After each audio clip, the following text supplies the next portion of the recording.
Hello दोस्तों, flat wisely में आप सभी का स्वागत है। लास्ट टाइम मैंने आपको ह्यूमन राइट्स के बारे में पढ़ाया था, उसकी नीड, इम्पोर्टेंस एंड उसको अवेयरनेस बताई थी मैंने। अच्छे से उस चैप्टर में प्रॉपरली गई था। लेकिन इस चैप्टर से आपका जनरली ये भी पूछ लेते हैं कि आप ह्यूमन राइट्स की एक लिस्ट प्रोवाइड करो जो कि आपकी कंट्री में है या आप समझते हो कि वो ह्यूमन राइट्स हैं। तो मैं बता दूं कि ये आपकी बुक में नहीं है, सो मैंने इसलिए इसको लिख दिया है प्रॉपरली। तो जो हमारे ह्यूमन राइट्स है इंडिया के अंदर, वो बेसिकली आपके फंडामेंटल राइट्स हैं। तो मैंने लिस्ट बना दी है। सो आज हम इस वीडियो में सिर्फ यही देखेंगे, ह्यूमन राइट्स की लिस्ट और उन्हें उनकी एक्सप्लेनेशन, बिकॉज ये क्वेश्चन आपका आया हुआ है 5 मार्क्स में। So let's see. Right to equality, ये आपका फर्स्ट ह्यूमन राइट है या one of the human rights है। तो राइट टू इक्वालिटी में क्या सजेस्ट करता है ये आपको? It prohibits the discrimination on the basis of caste, color, religion, gender और place of birth।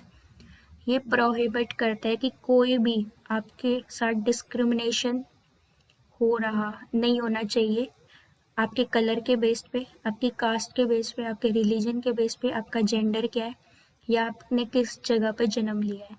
इनमें से किसी भी बेस पे आपके साथ कोई भी डिस्क्रिमिनेशन नहीं होना चाहिए, कोई भी अनइक्वालिटी नहीं होना चाहिए। ये लोग या इसमें बहुत गलत है अगर आपके साथ ऐसा कुछ हो रहा है तो। नेक्स्ट हमारा आता है human right which is right to freedom. Right to freedom क्या स्टेट करता है?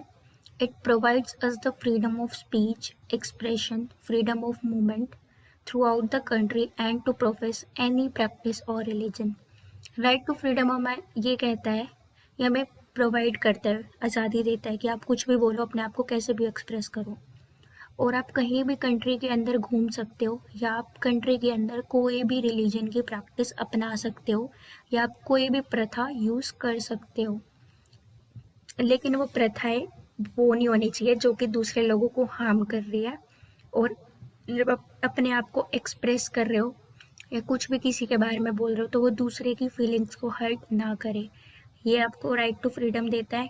एंड इस राइट टू फ्रीडम में ये भी स्टेट करता है ये कि आप अगर दूसरी कंट्री में जाते हो तो आप वहाँ पे भी फ्रीली रह सकते हो। आपको कोई ये नहीं बोलेगा कि आप वहाँ पे क्यों रह रहे हो। लेकिन वही है कि उधर उस कंट्री के कुछ रूल्स होते हैं कि आपको प्रॉपर सिटीजनशिप कब मिलेगी, जब आप कुछ मंथ्स वगैरह रहते हो या आपको वीज़ा लेके जाना है तो इट्स अपॉन यू। लेकिन ये है कि आप इंडिया के अंदर कैसे भी घूम सकते हो, लेकिन बाहर अगर आप जा रहे हो तो आपको प्रॉपर रूल्स के अकॉर्डिंग जाना है। लेकिन आपको राइट है कि हाँ आप जा सकते हो। नेक्स्ट ह्यूमन राइट है राइट अगेंस्ट एक्सप्लॉयटेशन। तो इसका मतलब क्या है, ये आपको क्या स्टेट करता है? It prohibits human trafficking, child labour, forced labour and slavery. Right against exploitation में ये है कि आपको कोई भी एक्सप्लॉइट नहीं कर सकता। मतलब ये आपके अगेंस्ट बहुत गलत होगा कि अगर आपके साथ ह्यूमन ट्रैफिकिंग हो रही है या आपसे किसी भी बच्चे से काम कराया जा रहा है 14 एज से कम, या आपको ज़बरदस्ती कोई भी काम कराया जा रहा है या आपको स्लेवरी मेथड यूज़ किया जा रहा है, आपके साथ आपको गुलाम बना के कोई भी काम कराया जा रहा है, ये आपके अगेंस्ट एक्सप्लॉयटेशन है। तो आप इसके लिए आवाज़ उठा सकते हो। नेक्स्ट है हमारा right to freedom of religion. Freedom of religion से क्या स्टेट करता है? It guarantees religious freedom and ensure secularity in country. ये गारंटी देता है कि आप फ्रीली कुछ भी रिलीजियस एक्टिविटी को कर सकते हो और ये इंश्योर करता है कि कंट्री के अंदर सेक्युलरिटी बनी रहे।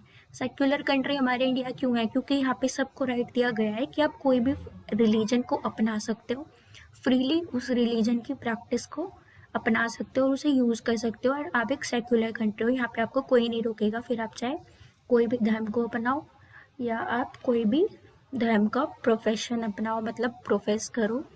आप कोई भी रिलीजन के हो सकते हो एंड आप चाहो तो अपना रिलीजन भी चेंज कर सकते हो। It gives right to preach, practice and propagate any religion of their choice. तो जैसा कि मैंने कहा कि आप कोई भी रिलीजन का आपकी चॉइस होनी चाहिए, आप उसको प्रैक्टिस कर सकते हो, आप उसकी प्रीच कर सकते हो, आप उसकी प्रेयर्स कर सकते हो। तो ये सब ये राइट देता है कि आप कोई भी रिलीजन की प्रैक्टिस कर सकते हो, उसकी प्रेयर्स कर सकते हो एंड उसको प्रोपेगेट कर सकते हो, उसको प्रोफेस कर सकते हो, उसकी प्रैक्टिसेस को अपना सकते हो अपनी मर्जी के रिलीजन की जो आपको पसंद है।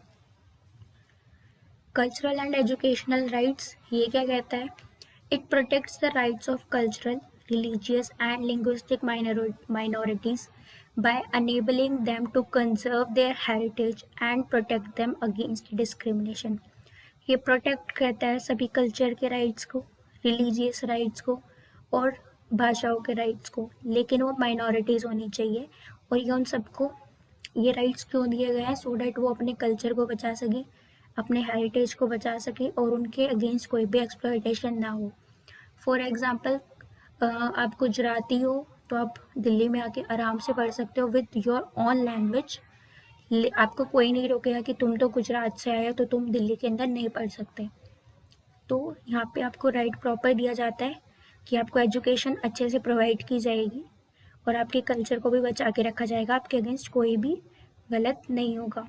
It ensures education for everyone irrespective of their caste, religion, gender etcetera.